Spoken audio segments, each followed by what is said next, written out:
From the Moncton transcript from the year 1973.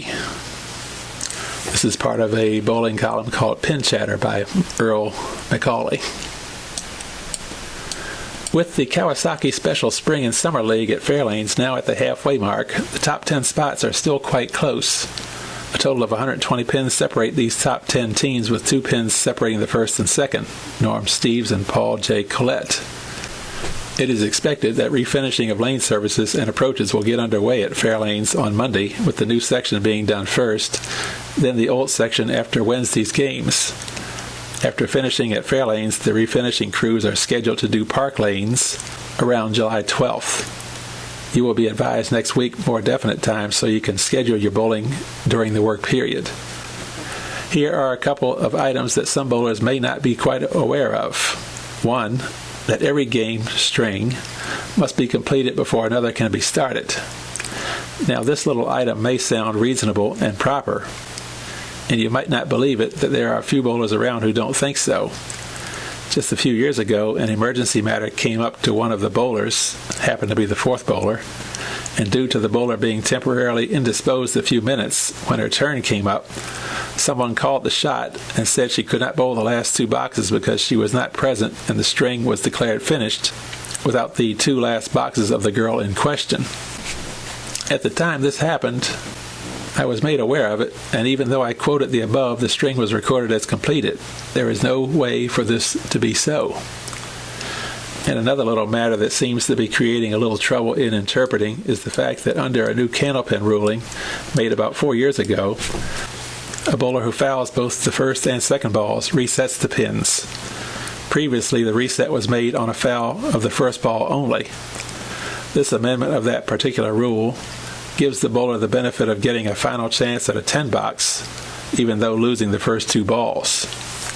And still, there are those bowlers who think that to record a foul, the foul light must come on. This is very far from the true ruling, as the ruling as laid down does not mention the light having to come on. When the foul line equipment is in use, the light will come on when a bowler steps on, slides into, or fouls with the ball, or comes into contact with the line with any part of his body or clothing. However, you must understand that you still foul when you step over, trip over, straddle the line with your arm, hand, fingers, or feet.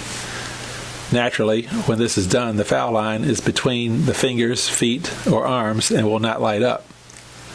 But this is still a foul, just as much as if lighting the light.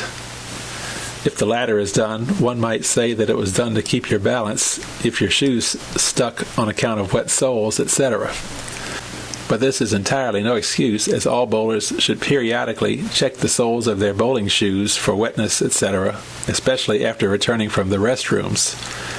And also, there are still lots of bowlers who consider that touching walls, gutters, even the adjoining gutter, beyond the line is not a foul, but it certainly is. In the 2 bowling houses in this area, the outside walls next to the lanes are not really too close, but touching these walls beyond the foul line could also cost you a foul in pins. So when you do anything like this in the future, stop for a minute and take note of the situation. And as we said some time ago, you can consider yourselves lucky to be bowling candlepins and not 5 pins when it comes to fouling. Because, as I had mentioned, a foul in 5 pins costs you 15 pins each time you foul. And further, on a ruling that has caused a bit of a problem. In a 1969 ruling, if a pin, standing, rebounds or somersaults, then stands erect again in the playing area, it was considered still up.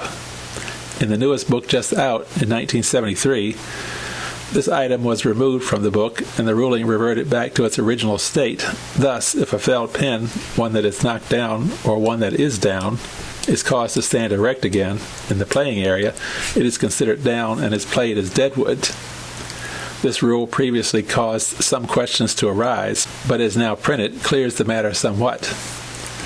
It has been noticed recently that quite a few bowlers are not waiting till the sweep and machine completes its work before bowling the ball.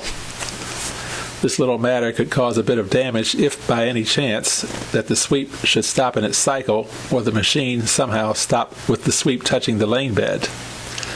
If a bowler is in the process of delivering a ball at that particular instant, it would be quite impossible for the bowler to stop its action without taking a bad fall. And if such could not be done, a fast-moving ball could do considerable damage, such as break a sweep, knock the chain off kilter, or even break a ball. This would result in a long, unnecessary delay in machine and sweep repair. And while we are on the subject, when a machine breaks down and one of the mechanics is down in the area trying to fix it and is standing on the lane, don't under any condition roll a ball down while he is working there. He could receive a broken leg or arm or other injury that would also be quite unnecessary. It has been noted several times that bowlers will bowl a ball down the lane when the worker is busy and received bad bruises. And as one mechanic said to me, that when this happens, he gets out in a hurry and lets the bowler wait until he comes to realize that he is not smart to try things like this. So in the future, do not bowl while the machine is under repair. Wait a few minutes or move to another lane.